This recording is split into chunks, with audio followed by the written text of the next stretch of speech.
सूरत city सॉगने sperm whale की उल्टी की तस्करी के एक और रैकेट का भंडाफोड़ किया और 1.07 करोड़ रुपए से ज्यादा के सामान के साथ 03 लोगों को गिरफ्तार किया।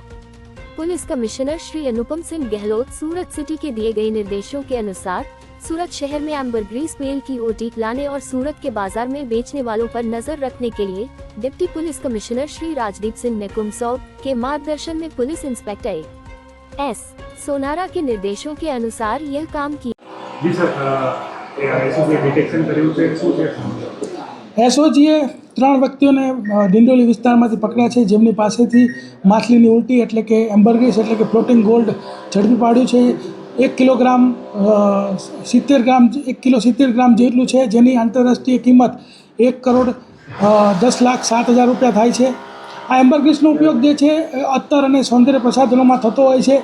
આ લોકો ભરૂચના દરિયા કિનારેથી ધીરુ વાઘેલા અને ઉમેશ ભાલિયા બંને આ લોકોને વેચવા માટે 3 મહિના અગાઉ આપેલું।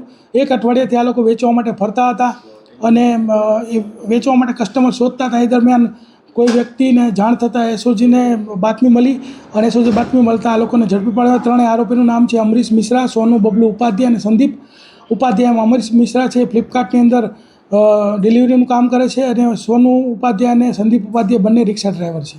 સર, આરોપી વિરુદ્ધમાં કોઈ ક્રિમિનલ હિસ્ટ્રી છે? અત્યાર સુધીમાં એવો કોઈ ક્રિમિનલ હિસ્ટ્રી જણાવેલ નથી।